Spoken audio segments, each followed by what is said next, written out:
Teamwork provides students with opportunities to exchange ideas with peers, which is essential for developing critical thinking, learning and developing skills such as interpersonal skills, and relating to one another as co-constructors of knowledge in a cooperative way rather than a competitive way.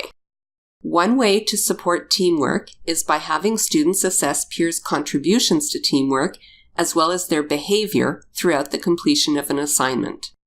That's peer assessment of teamwork. In a team situation, peer assessment can support productive and harmonious team experiences by making students accountable to their team members. So what do team experiences look like, and where does peer assessment fit in?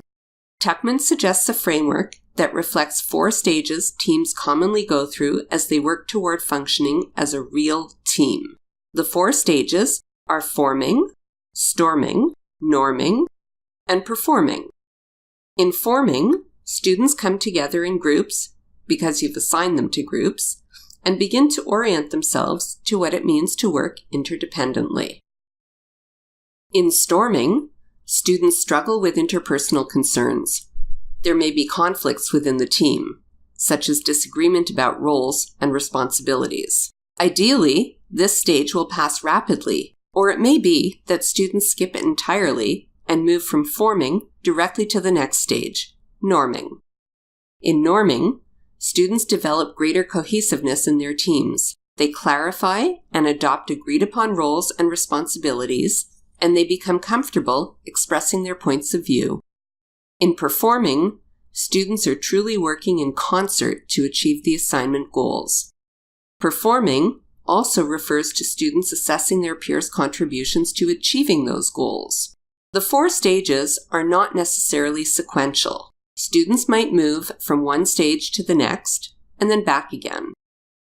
Are you wondering how this framework ties into peer assessment? Forming, storming, and norming are the foundation for students to be able to work together in cohesive and productive teams. Storming and norming allow students to work together to build trust in one another. Trust is important when asking peers to provide feedback on each other's work. Think about your own work with colleagues. Is it possible you're more receptive to feedback when you trust the source and you know that they'll provide you with constructive feedback? Once the foundation and trust are established, students can prepare to assess one another's contributions to and behaviors during the assignment. Are you wondering exactly what students might assess at different stages of the framework? Here are some examples. Presence, such as meeting attendance and dependability. Contributions, such as the quality of students' work, the ideas students shared, and the effort they put into the task.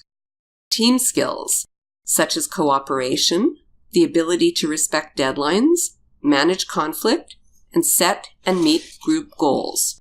Communication, such as responding promptly to emails or texts and providing constructive comments. Peer assessment of each team member's performance doesn't have to be complicated.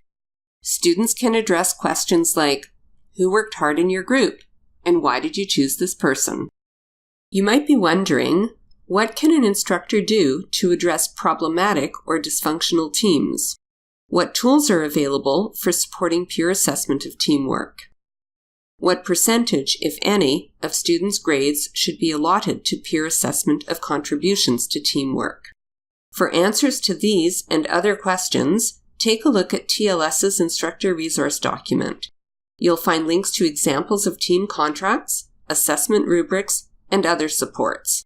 Not exactly sure how to implement peer assessment of teamwork with your students? Contact TLS for an individual consultation.